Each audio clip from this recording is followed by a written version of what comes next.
quittant la gloire de ton ciel, tu es venu sur terre. Fils aimé du Dieu éternel, tes bras tu as ouverts. Ta grâce a bouleversé le cours de notre humanité.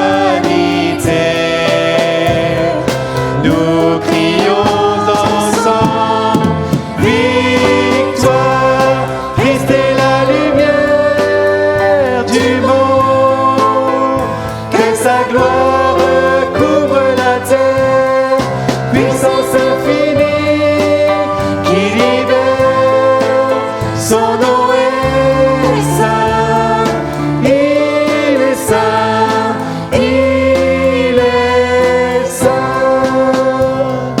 Nous les fils et les filles du roi, entonnons chaque jour un hymne de gloire et de joie, célébrons son amour.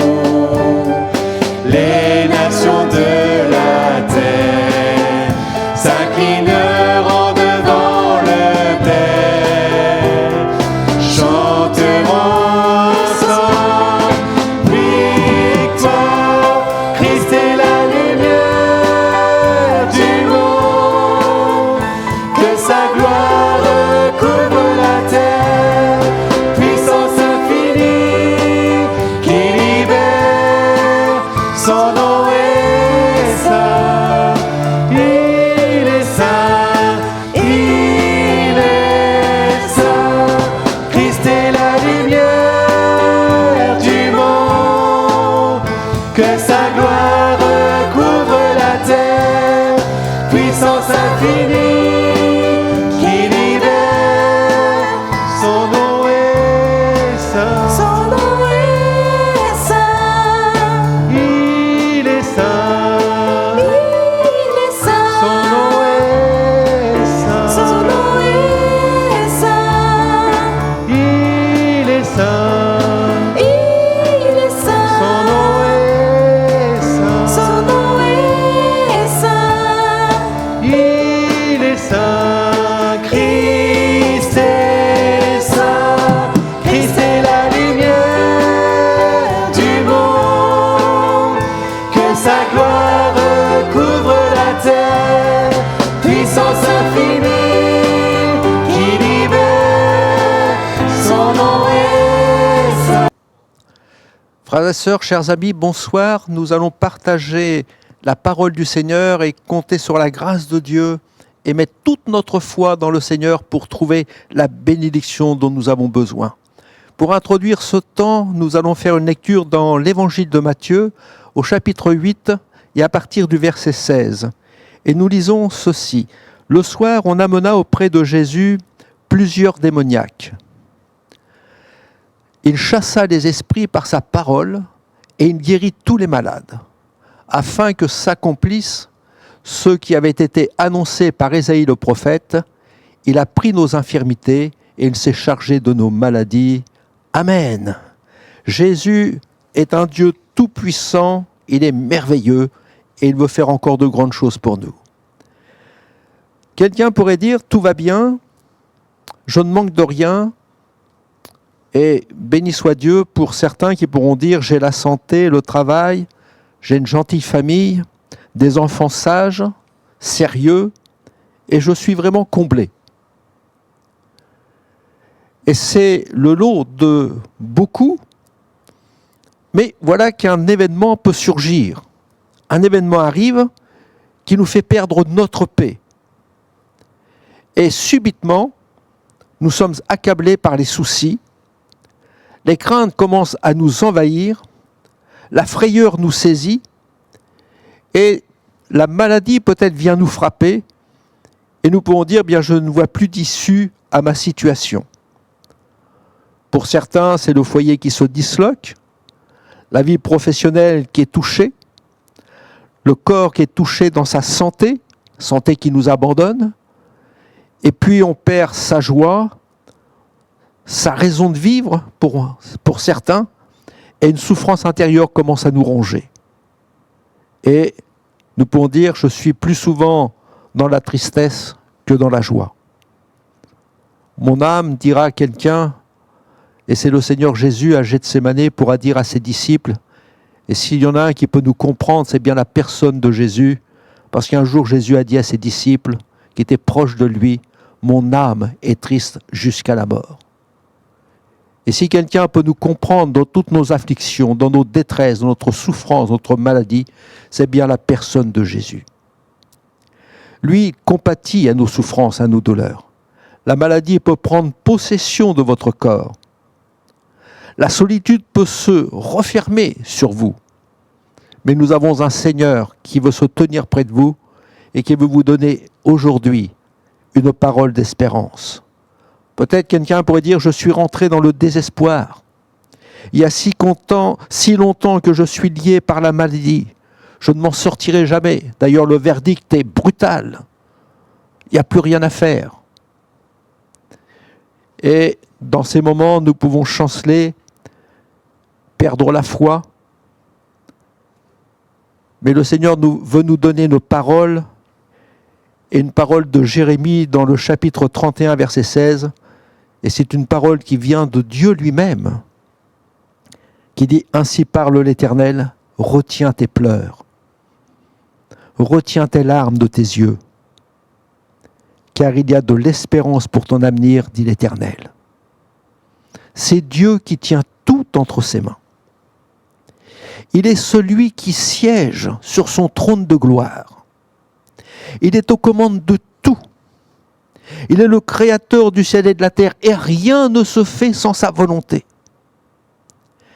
Et ce soir, dans ce moment que nous avons en privé avec le Seigneur, Jésus nous montre le moyen d'hériter de la bénédiction. Il veut nous montrer le moyen que nous pouvons avoir d'hériter des grâces dont nous avons besoin. Et quel que soit le besoin dont nous avons, qui est là sur notre cœur, Jésus est tout puissant pour nous secourir. Et si c'est nécessaire, il faut en premier lieu mettre notre vie en règle avec Dieu. Certains n'ont pas leur vie en règle avec le Seigneur. Donc il faut commencer par cela. Et le Seigneur veut nous dire dans sa parole, dans Ésaïe, il nous dit « Non, la main de l'Éternel n'est pas trop courte pour sauver, ni son oreille trop dure pour entendre. Et Dieu a un bras puissant. Il est le créateur du ciel et de la terre. Son oreille n'est pas dure pour entendre le cri de ses enfants, de ceux qui souffrent, de ceux qui pleurent. La Bible nous dit dans le psaume 6, verset 9, « L'Éternel entend la voix de mes larmes. » Et nous avons un Seigneur qui a l'oreille sensible aux cris de ses enfants. Comprenons que nous avons un Dieu qui nous aime. Il n'est pas loin de chacun de nous. Il connaît toutes nos difficultés, nos épreuves, nos souffrances, nos larmes, nos inquiétudes, notre désespoir. Mais aujourd'hui, le Seigneur voudrait ranimer la flamme de notre espérance. Il voudrait ranimer notre foi pour que nous puissions saisir les grâces et les bénédictions que le Seigneur veut nous donner. Le Seigneur dit, voilà, la main de l'Éternel n'est pas trop courte pour entendre. Et pour quelqu'un peut-être qui s'est éloigné de Dieu, qui marche loin de lui, le Seigneur lui dit, voilà, ce qui empêche Dieu de t'entendre, ce sont tes péchés. Alors bien sûr, ça ne concerne pas tout le monde, mais ça concerne celui qui marche loin du Seigneur. Ça concerne celui qui s'est égaré de Dieu, celui qui est éloigné du Seigneur et qui a créé à cause de cela une séparation entre lui et Dieu parce qu'il a besoin d'être rapproché de Dieu. Nos péchés, Jésus les a portés sur la croix du Calvaire, et béni soit Dieu. Le châtiment qui nous donne la paix avec Dieu est tombé sur la personne de Jésus. Et c'est lui qui a pris nos fautes, nos péchés, nos transgressions. Il a supporté le châtiment pour que nous puissions nous approcher de Dieu aujourd'hui, dans la repentance, peut-être avec larmes, nous approcher de Dieu et de pouvoir trouver le pardon de nos péchés. Et ce que le Seigneur est venu faire, c'est de nous rapprocher de Dieu le Père, de nous laver, nous purifier de tout péché. Et si quelqu'un a péché, si quelqu'un s'est éloigné de Dieu, pour quelque raison que ce soit, on n'est pas là pour juger, jeter la pierre, mais le Seigneur nous tend les mains, ouvre son cœur et désire que celui qui a besoin de sa grâce, et c'est la première des choses pour hériter de la bénédiction, c'est de faire la paix avec Dieu. D'ailleurs, dans l'Écriture, il nous est dit, nous vous en supplions au nom de Christ. Soyons réconciliés avec Dieu. Soyez réconciliés avec Dieu. Et le Seigneur va étendre sa bénédiction. Et puis, il y a un autre élément qui est indispensable pour hériter de la bénédiction du Seigneur. C'est déjà d'être réconcilié avec Dieu, et le Seigneur va nous accorder sa grâce et sa bénédiction, et son secours et ses bienfaits. Mais c'est également la foi. C'est également de croire, d'avoir la foi que nous avons à un Dieu tout-puissant. Jésus est tout-puissant pour sauver, pour guérir, pour délivrer, pour nous secourir. D'ailleurs, il nous est dit dans l'Écriture, « Or, sans la foi, il est impossible de lui être agréable. » Donc, le Seigneur veut que je sois réconcilié avec lui, mais pour obtenir sa bénédiction, il faut que je sois agréable au Seigneur. Et je vais être agréable au Seigneur en ayant foi, en ayant confiance dans ce Dieu vivant et vrai.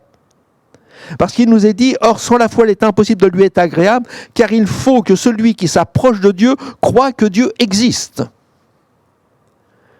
Et non seulement quelqu'un dira, je crois que Dieu existe, mais il faut croire qu'il est le rémunérateur de ceux qui le cherchent. C'est-à-dire, il va nous accorder la bénédiction, il va exaucer notre prière, il va étendre sa main pour nous bénir. Croyez-vous que Dieu est celui qui va entendre votre prière et qui va l'exaucer? Il faut croire que Dieu existe. Mais il faut croire que le Seigneur est tout-puissant pour vous guérir, pour vous relever, pour vous délivrer, pour vous secourir dans tous vos besoins. Ce que le Seigneur a fait à l'un, il le fait également pour l'autre. Il faut avoir cette foi. Il faut être agréable à Dieu. Et quelqu'un dira, mais comment être agréable au Seigneur? Bien, il nous est dit dans sa parole, or sans la foi, il est impossible de lui être agréable. Nous l'avons lu et nous l'avons vu. Sans la foi, il est impossible de lui être agréable. Il faut croire que Dieu existe et que le Seigneur va étendre sa main pour vous bénir. Dieu vous aime. Être agréable au Seigneur, ce n'est pas difficile. C'est tout simplement de mettre notre foi dans le Dieu vivant et vrai. Nous avons un Seigneur qui nous aime. Et Dieu, dans sa grâce, veut étendre sa main sur vous pour vous bénir et vous secourir. Qu'il est le Dieu qui répond à la prière de ceux qui le cherchent avec foi. Et puis, troisièmement, je dirais, le Seigneur accorde une grâce particulière à celui qui le craint. S'approcher de Dieu avec crainte. Dans Ésaïe 66, verset 2, il est dit « Toutes ces choses, ma main les a faites. Et toutes ont reçu l'existence, dit l'Éternel. Voici sur qui je porterai mes regards, sur celui qui souffre et qui a l'esprit abattu, et sur celui qui craint ma parole. » Donc le Seigneur nous rappelle ce que nous venons de dire il y a un instant, toutes ces choses, le ciel, la terre, lorsque vous fixez vos regards sur la nature, les oiseaux, le chant des oiseaux, le soleil qui brille, la nature qui s'épanouit au printemps, les fleurs qui exaltent leur parfum. Le Seigneur il dit, toutes ces choses, c'est ma main qui les a faites. Ce corps que nous avons, c'est Dieu qui l'a fait. La santé qu'il vous a donnée jusqu'à ce jour, c'est le Seigneur qui vous l'a accordée. Les bénédictions que vous avez reçues, le pain que vous mangez chaque jour, c'est Dieu qui vous accorde sa bénédiction, cette grâce de pouvoir manger à votre faim. C'est Dieu qui pourvoit tous vos besoins. Toutes ces choses, c'est la main du Seigneur qui les a faites. Si ces choses sont venues à l'existence, c'est parce qu'il y avait le bras puissant de Dieu qui était là. Donc de considérer, d'avoir foi dans ce Dieu qui est grand, qui est le créateur du ciel et de la terre. Ce Dieu qui est un Père pour nous, qui est compatissant, miséricordieux. Il est un Dieu merveilleux. Il dit toutes ces choses, elles existent par ma puissance, par ma grandeur. Maintenant, voilà ce que je voudrais te dire. Toi qui passes par un moment difficile, voilà sur qui je porte mes regards. Et le Seigneur veut poser ses regards sur vous. Je pose mes regards sur celui qui souffre. Trouvez-vous pas cette parole qui est bonne pour celui qui passe par un temps d'épreuve, par un temps de difficulté? Lorsque vous passez dans la vallée de l'ombre de la mort, lorsque vous avez la souffrance, la détresse, la maladie qui est là devant vous, lorsque des ennemis de votre corps, de votre santé, de votre morale est là devant vous, le Seigneur dit sur toi, je pose mes regards sur toi. Toi qui souffres dans ton corps, toi qui souffres dans ton cœur, toi qui souffres dans ton âme, je pose mes regards sur toi. Je pose mes regards sur toi. Je pose mes regards sur celui qui ce soir a l'esprit abattu. Mes regards sont posés sur toi. Et si le Seigneur pose ses regards sur nous, c'est parce qu'il veut poser sa main bénissante sur chacun pour nous relever, pour nous fortifier. Donc considérez que vous n'êtes pas isolés. Vous n'avez pas un Dieu qui est indifférent, mais le regard du Seigneur se pose sur vous. Dans l'état de votre souffrance physique, morale, spirituelle, vous qui passez par un temps où vous êtes abattus dans le désespoir, et le Seigneur dit, voilà sur qui je pose également mon regard, sur celui qui craint ma parole, celui qui a la crainte de Dieu, ce Dieu tout-puissant. Il est ce Dieu tout-puissant qui a créé le ciel et la terre. Il est le créateur des cieux et de la terre. Et le Seigneur dit bien, crains ma parole. Approche-toi de moi avec confiance. Fais ce qui est bien aux yeux de Dieu. Approche-toi de ce Sauveur qui est tout puissant pour agir et pour bénir. Et le Seigneur fait usage de sa grande puissance pour nous secourir dans toute notre détresse. Vous savez, il y a des personnes dans notre monde, quand ils ont un peu de responsabilité, un peu de puissance, ils veulent se montrer et écraser les autres. Dieu, dans sa grâce, utilise sa puissance, sa grande puissance.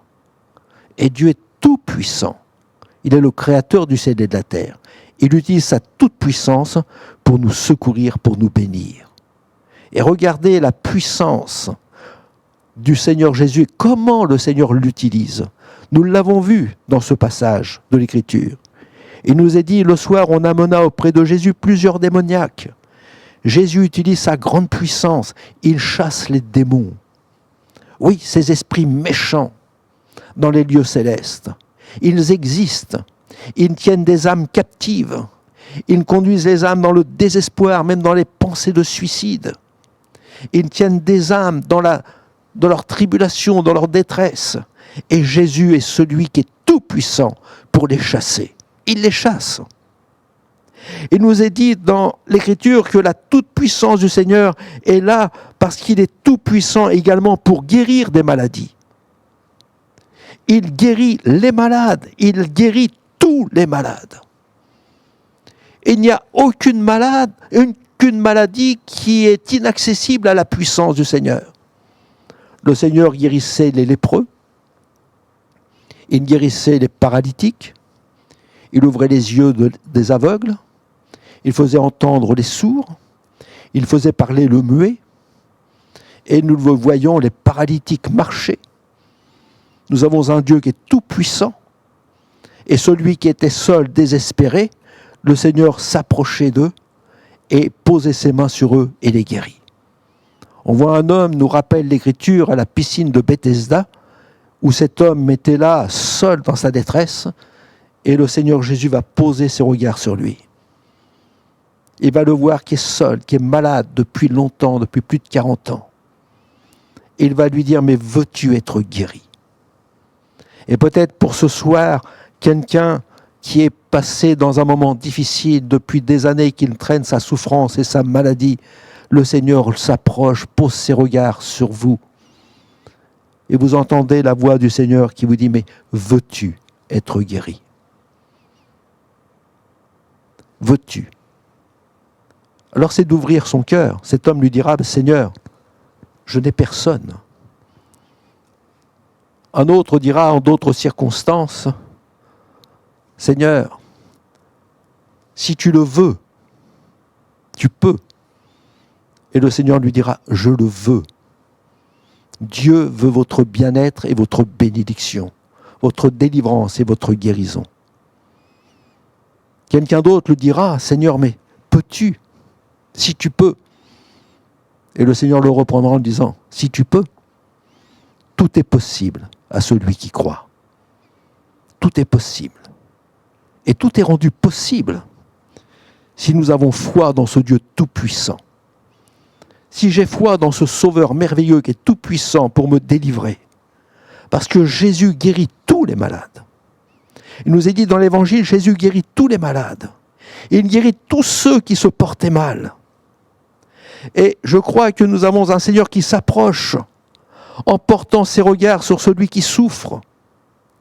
Jésus est celui qui s'approche en portant ses regards sur celui qui a l'esprit abattu. Le Seigneur s'approche pour guérir de nos maladies, de nos souffrances morales.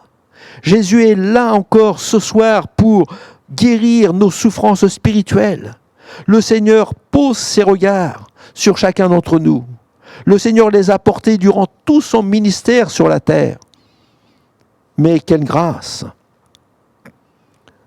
Le Seigneur nous dit dans sa parole, « Je suis l'Éternel, le Dieu de toute chair. Y a-t-il quelque chose qui soit étonnant de ma part ?» Est-ce qu'il y a quelque chose qui peut être étonnant de la part du Seigneur? Dieu peut tout. Il peut nous rendre heureux. Il peut nous renouveler dans toutes nos forces. Il peut nous renouveler dans tout notre être. Il peut transformer les vies, les foyers, les cœurs. Aujourd'hui encore, le Seigneur nous rappelle l'Écriture, nos infirmités. Il se charge encore de nos maladies. Il nous a dit, il a pris nos infirmités, il s'est chargé de nos maladies. Le Seigneur Jésus s'est chargé, il a porté. C'est-à-dire, le Seigneur s'identifie à notre nature. Il est un même cœur avec celui qui souffre, qui passe par la maladie et par la souffrance. Dans les évangiles, nous voyons le cœur de Dieu. On voit combien le Seigneur est compatissant, combien Jésus est miséricordieux. Nous le voyons dans l'Écriture, nous voyons dans les évangiles et nous voyons le cœur de Dieu. Il est ému de compassion lorsqu'il voit la veuve de Naïm. Il pleure devant la peine de Marthe et Marie, qui avaient leur frère qui était malade depuis plusieurs jours. Et la maladie le conduisait à la mort. Et quand il voit la peine de ses proches qui portent son fardeau, portent la douleur, Jésus ne fait qu'un même cœur, fait un même cœur avec eux. Il pleure. Il pleure, non pas qu'il était impuissant, il est tout puissant, il pleure parce qu'il est ému de compassion pour vous. Il prend vos infirmités, il prend votre douleur, il prend votre maladie. Il pleure avec ceux qui pleurent. Il est compatissant. Il pleure pour vous. Jésus est le même, hier, aujourd'hui et éternellement. Et je peux assurer et le dire avec une grande vérité, parce que la Bible nous le dit, et c'est la parole de Dieu, ce que Jésus a fait hier, il le fait encore aujourd'hui. Les larmes de Jésus d'hier, elles sont encore actuelles aujourd'hui pour vous. Le cœur compatissant du Seigneur, qui était là pendant tout son ministère sur la terre, le Seigneur a toujours un cœur aussi compatissant, miséricordieux. Il ne fait qu'un seul cœur avec vous. Jésus est toujours le même. Jésus a toujours le même cœur. Jésus est toujours celui qui vous aime. Il n'a pas changé. Mais ce qu'il désire, il désire vous faire grâce.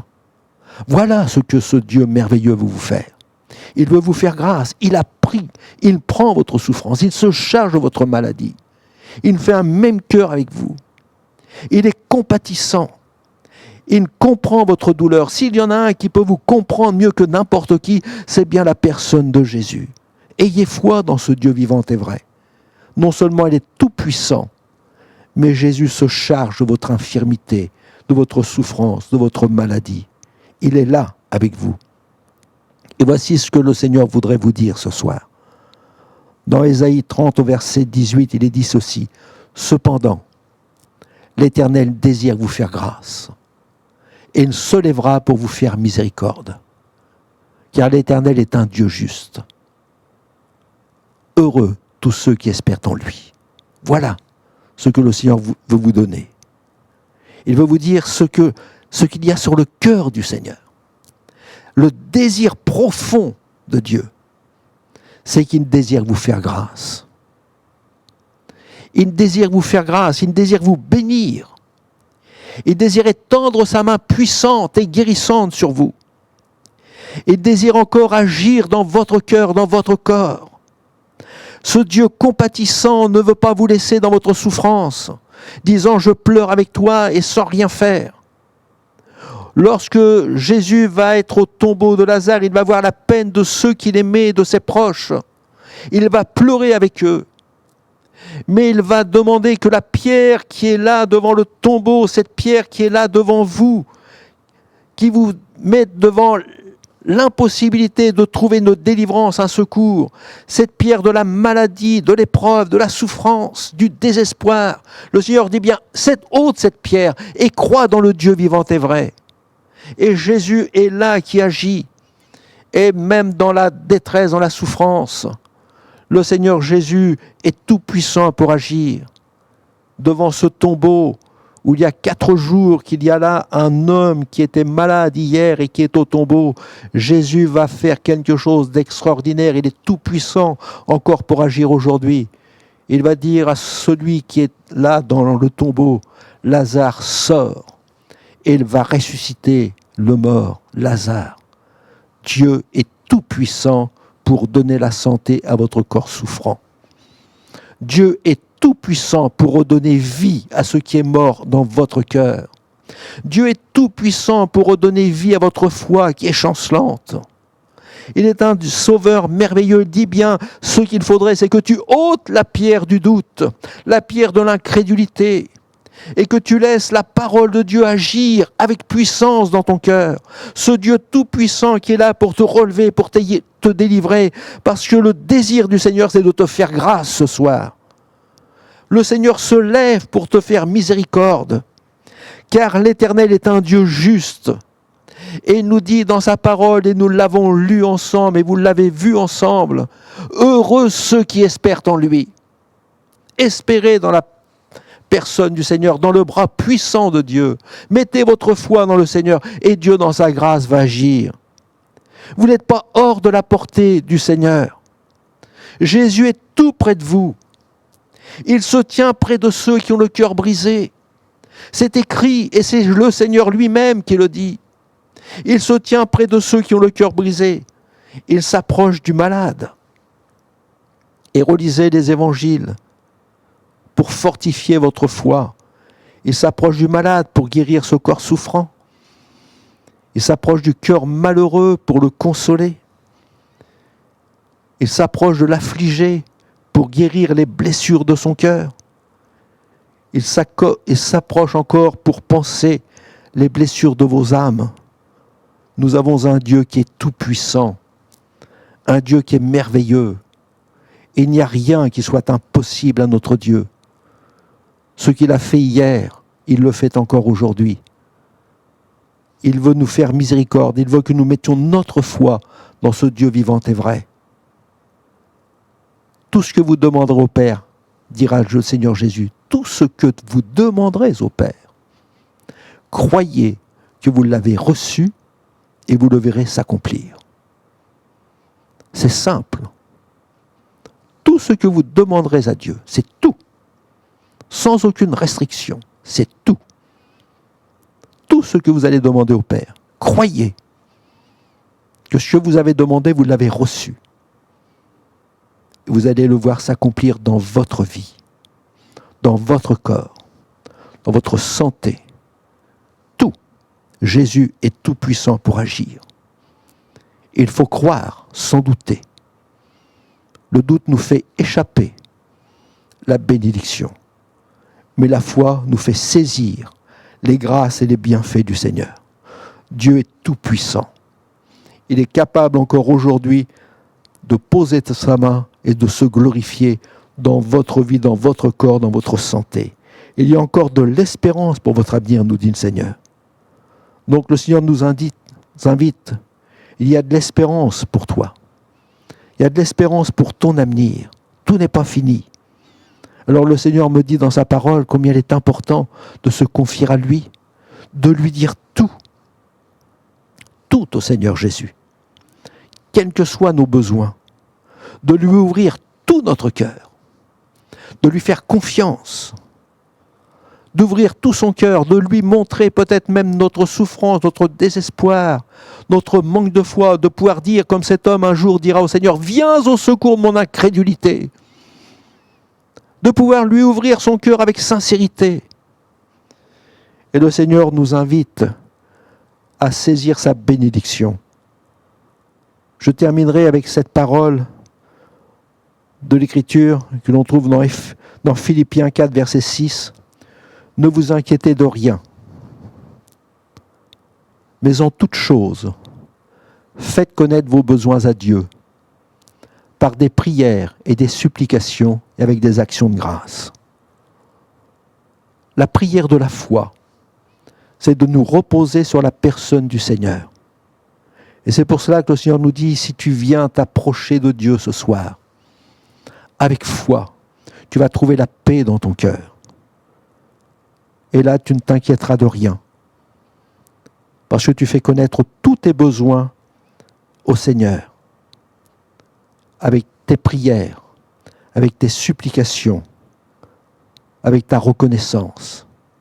Et le Dieu de paix, le Dieu de grâce, va étendre sa main pour exaucer la prière de la foi qui monte jusqu'au trône de la grâce. Et c'est Dieu qui guérit. Je voudrais vous dire, non, la main du Seigneur n'est pas trop courte encore ce soir pour vous exaucer, mais nous avons un Dieu tout-puissant qui est là encore, qui veut poser sa main, qui veut vous secourir et vous bénir. Et puissiez-vous glorifier le Seigneur en disant, voilà, j'étais malade et Jésus m'a guéri. J'étais affligé et le Seigneur m'a consolé. J'avais un foyer qui partait à la dérive et Dieu l'a ressoudé. J'étais dans la détresse, dans la souffrance, et le Seigneur est intervenu. J'avais mon travail qui était dispersé, je n'avais plus de travail, et Dieu m'a béni pour me redonner du travail. Nous avons un Dieu qui est tout-puissant, et quel que soit le besoin, l'Écriture nous dit que Jésus est tout-puissant pour vous exaucer dès maintenant, et nous allons le prier ensemble. Amen. Seigneur, notre Père et notre Dieu, nous ne sommes que des hommes, avec nos faiblesses, avec notre petitesse, avec nos souffrances, nos détresses, nos moments difficiles, avec nos maladies, nos manquements. Mais toi, tu es Dieu au-dessus de tout. Et il n'y a rien qui s'oppose à la grandeur et la puissance de ton bras. Seigneur, ce qui t'empêche d'agir, c'est le péché qu'il y a sur notre cœur. Aussi, si quelqu'un a besoin de se mettre en paix avec toi, Seigneur, tu es celui encore qui intercède en notre faveur pour nous pardonner nos fautes et nos transgressions. Seigneur, ce soir encore, tu veux faire grâce à quelqu'un qui s'approche de toi. Mais peut-être y a-t-il de l'incrédulité dans son cœur. Et entends la prière, entends le cri de ton enfant qui te dit ce soir, Seigneur, viens au secours de mon incrédulité. Je veux saisir par la foi ta bénédiction. Seigneur, tu t'approches, tu poses tes regards sur celui qui souffre, celui qui pleure en silence. Tu étends ta main sur le corps qui est souffrant et malade, parce que ta main est bénissante, ton bras est puissant pour relever et délivrer. Seigneur, nous implorons ta grâce et nous te prions de glorifier ton nom en délivrant, guérissant, secourant, car tu es un Dieu bon et compatissant, qu'à ton nom soit toute la gloire. Amen.